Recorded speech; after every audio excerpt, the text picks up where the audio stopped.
نحمده ونصلي ونسلم على رسوله الكريم اما بعد۔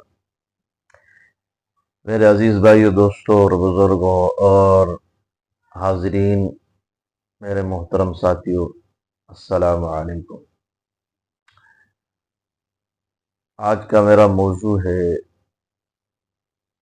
وہ 10 چیزیں جو انبیاء علیہ السلام گزشتہ جتنی بھی امتیں تھی ان کے اندر بھی تھی، اور اس امت کے لیے بھی وہ سنت قرار دی گئی ہے، ان کو فطرت انسانیت کے لیے لازمی قرار دیا گیا ہے۔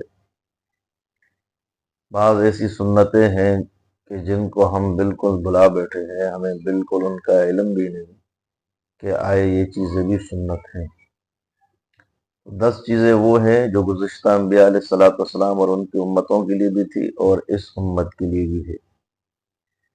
تو سب سے پہلے مسواک کرنا، یہ حضور صلی اللہ علیہ وسلم کی سب سے بڑی سنت ہے کہ آپ جب گھر میں تشریف فرما ہوتے، گھر والوں کے ساتھ ملتے، تو سب سے پہلے گھر میں داخل ہونے سے پہلے جو ہے مسواک کرتے، نماز کے وضو کے لیے بھی مسواک کرتے۔ گزشتہ انبیاء علیہ السلام اور ان کی امتوں کے لیے بھی یہ تھا۔ اسی طرح ناک میں پانی چڑھانا، جب انسان غسل کرتا ہے، یہ ناک میں پانی چڑھانا یہ بھی جو ہے غسل کے لیے فرض ہے اور وضو کے لیے سنت ہے۔ یہ بھی گزشتہ امتوں کے اندر تھا اور اس امت کے لیے بھی یہ جو ہے غسل کے اندر فرض قرار دیا گیا ہے۔ اسی طرح مونچھوں کا کٹوانا گزشتہ انبیاء علیہ السلام اور ان کی امتوں کے لیے تھا اور اس امت کے لیے بھی ہے۔ داڑھی کا بڑھانا یعنی داڑھی رکھنا گزشتہ انبیاء علیہ السلام اور ان کی امتوں میں بھی تھا اور اس امت کے لیے بھی ہے۔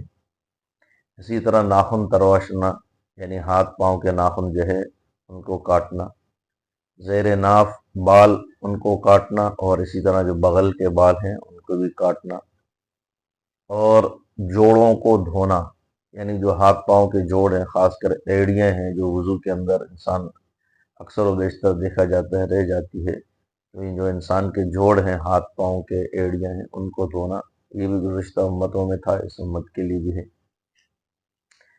اسی طرح پانی کے ساتھ استنجا کرنا یعنی پانی کے ساتھ اپنے نظافت کرنا، صفائی ستھرائی وغیرہ کرنا، یہ بھی گزشتہ امتوں کے لیے تھا، اس امت کے لیے بھی لازمی قرار دیا گیا ہے۔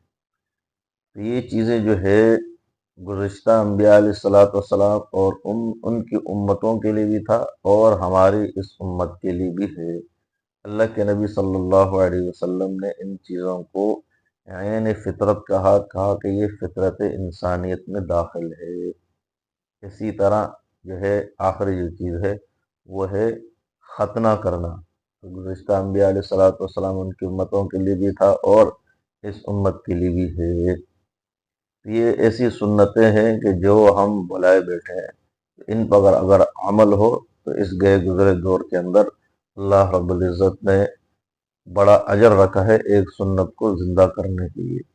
اب چاہے وہ سنت ہمارے چہرے پر ہو، چاہے ہمارے لباس پر ہو، چاہے ہمارے کھانے پینے کے اندر ہو، تو اگر اس پر عمل ہو تو بھائی دوستو بزرگوں بڑی آسانی ہوگی۔ اللہ سے دعا اللہ پاک عمل کی توفیق عطا فرمائے، آمین۔